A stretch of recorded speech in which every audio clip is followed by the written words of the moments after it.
આ રોગનું કહેવાય, વરદાન કહેવાય, તને તારા ઘરનું નથી સંભળાતું. અને ઘણા એમાં જો અમુક ના આમ 8 9 વાગ્યા સુધી સૂતા હોય અને બૈરાઓ આમ હંજરા પોતા કરતા હોય અને આમ પછી આમ બ્લેન્કેટને આમ ઉઠવાની જાગવાની આમ 9 વાગ્યા ખબર નથી પડતી કામે જવાની. તો હોય આમ ધુઆ પુઆ આવી રીતે જગાડાય. માણસ સૂતો હોય તો અડધો મરેલો હોય, આમ જગાડાય નથી રહેવું તારી યારે. 12 વર્ષ પહેલા તો કાનમાં ગીત ગાતી અંગૂઠો મરડે પીઓને જગાડે, હવે કેમ નથી જગાડતી આવી રીતે? નથી રહેવું તારી યારે, છૂટા છેડા લઈ લેવા. છૂટા છેડા લેવાની વાત આવી તો સામે વકીલ સાહેબ રહેતા હતા, ત્યાં ગયો. જેવો ગયો 20 મિનિટમાં પાછો આવ્યો. તેની ઘરવાળી આમાં ઊંધી હાવણી પકડીને ઉભેલી. ઊંધી હાવણી એટલે સમજો ને, ખુલ્લી તલવાર જેવી હોય. હું હે કરો છો એ ગમે એમ વાગી જાય, અડી જાય, લોહી કાઢી નાખે. તો ઊંધી હાવણી ઓલી આમ ઉંમરે ઉભેલી કે શું થયું? તો ઓલો બિચારો ગાય જેવો, ખમણ ખાવા છે કે દાબેલી ખાવી છે? કે ખમણ નથી ખાવાનું, દાબેલી શું થયું? હું કાગળિયા કરવા ગયા તા ને, છૂટા છેડાના કાગળિયા કરવા. શું થયું? મજાક કરતા હતા. ના પણ શું થયું કયો ને મને. એ કે હું વકીલ સાહેબ પાસે કાગળિયા કરવા ગયો તો વકીલ સાહેબે બાથરૂમમાં કપડા ધોતા હતા અને પાછા રાડે રાડ થયા હતા. રોજ હું ધોકો અહીંયા મૂકું છું, રોજ મારે લેવાનો, આઈને રાખતા હો, મારે રોજ ધોકો ગોતવાનો. પછી મને એમ થયું કે ઓહો વકીલ સાહેબ જો કપડાં ધોઈ શકતા હોય તો આપણે તો ખાલી ચા બનાવી દે માં ધોઉં. એ ઘણા આમ હાકે છે પણ ખબર નથી કેમ હાલતું હોય છે. હમણાં એક પોલીસવાળા સાહેબની ગાડી એમ હાલી જતી હતી ને, ત્યાં માર્કેટમાં એક લારી હતી. લારી ઉપર એમાં વકીલ સાહેબ ઉભેલા, ડોક્ટરો ઉભેલા, બિઝનેસમેન ઉભેલા. એટલે વકીલ સાહેબે સૌ પ્રથમ પહેલી બોલી કરી 21,000 રૂપિયા. ડોક્ટર સાહેબ 31, બિઝનેસમેન 51,000 રૂપિયા. તો પોલીસ વાળા સાહેબ ને એવું નક્કી થયું કે આમાં નક્કી ક્યાંક 2 નંબરનું ફ્રોડ થતું હોય અને આવી હરાજી થતી હોય, મારે તપાસ કરવી જોઈએ શું થયું. એટલે સાહેબ આમ ગાડી સાઈડમાં મૂકીને બધા જે હરાજી કરતા હતા ન્યાય કે શું છે ભાઈ, શું છે અહીંયા અનલીગલી ચાલે છે, તમે 21,000 ને 31,000 ને એકાઉન્ટ શું છે આ બધું? તો ઓલા વકીલ સાહેબ કે સાહેબ રેવા દો ને, તમારા કામની વસ્તુ નથી એમ. પણ શું છે પણ એ તો કયો. સાહેબ એક ચીપકલી છે, ગરોળી છે, જે આપણી વાઈફ સામે મૂકો બોલતી બંધ થઈ જાય, આપણી સામું બોલી ન શકે. ત્યાં તો પોલીસ વાળા સાહેબ 1,51,000. ઘણા આમ આકે છે પણ કોઈને ખબર નથી પડતી. હમણાં એક જગ્યાએ હું ગયો ને તો મારા ગભાના બાપુજી મારી પાસે આવ્યા. મને કે આ ગભાને ક્યાંક ભાઈ ધંધે ચડાવી દે નહીં. મેં કીધું કાંઈ વાંધો નહીં, ધંધે ચડાવી દઉં.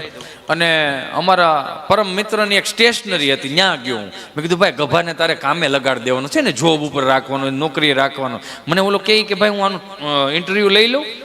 લઈ લે કે બોલે ભાઈ તારું નામ શું? કે મારું નામ ગભો. એની જેવો કોઈક બીજો 6 મહિના પહેલા દુકાનમાં હેંસ હોય ઉલીન કાઉન્ટર પાસે, મારું નામ ગભો છે, આપણે બે હરખા. તમારી વાળો ગભો કે નહીં, મારે 3 ગ આવે તારે 100 ગ આવે. બોલે એ બેઠા બેઠા ગ ગણતા. આમ સમજાય તો છે ને હું બોલું.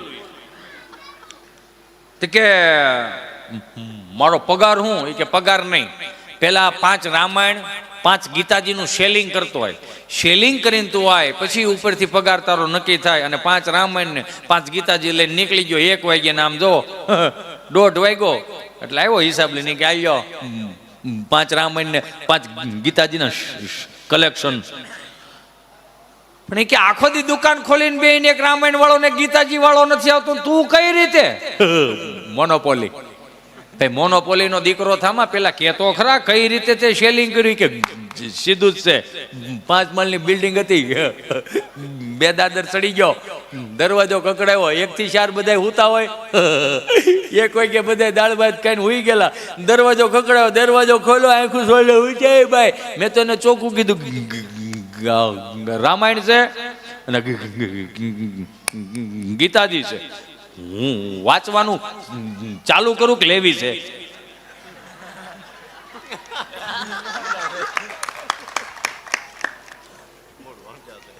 મૂળ સમજા ફેર થાય એમ આમાં ઘણી વખત.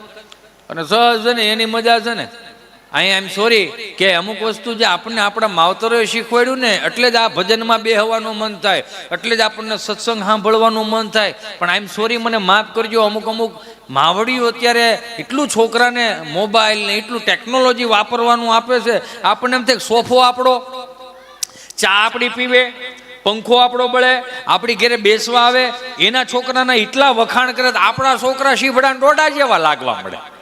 હિતેશભાઈ ન પૂછવું તમારે ચિંટુને એટલી ઇંગ્લિશ પાવરફુલ છે, એટલી ઇંગ્લિશ પાવરફુલ છે કે ન પૂછો વાત. આપણે એમ કે કેટલું ઇંગ્લિશ પાવરફુલ કે તમે ગમે તેવો મોબાઈલ આપો ને બોલો નેટ ચાલુ કરે ને સરસ મજાની ગેમ ડાઉનલોડ કરે બોલો. મેં તો એને 30 વર્ષનો થવા દો. વાય? મેં વાય કાંઈ નહીં, આખા ઘરને ડિલેટ નો મારી દે ને તેથી મને યાદ કરજો. જો અત્યારે ડાઉનલોડ કરતા શીખી ગયો હોય તો ડિલેટ મારતા શીખે તો ખરા જ ને.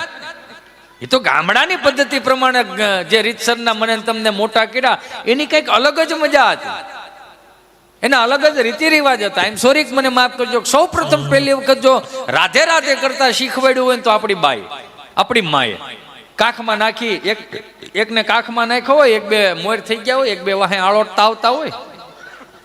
સંયુક્ત કુટુંબ હતા. હું હજી કહું, સમજવા ફેર થતો હોય તો મને માફ કરજો, અહીંથી જે બોલું એની જવાબદારી મારી. સંયુક્ત કુટુંબ હતા. 9ના ચણતર 12ના ચણતરની કોઈ સુવિધા નહોતી. 5-7 ભાઈઓ ભેગા રહેતા, એ પ્રમાણમાં એના દીકરા દીકરીઓ હતા. એકને કાખમાં નાખ્યો, એક બે મોર થઈ ગયા, એક બે વાહે આળોટતા આવતા હોય. અને રામજી મંદિરે જઈને અને બાજ આમ હાથે ને એમ લાઈનમાં બેહારે ને પછી આમ કે રાધે રાધે રાધે, હાલો બેટા બોલો રાધે રાધે. અને અમે પાછા એવા હતા,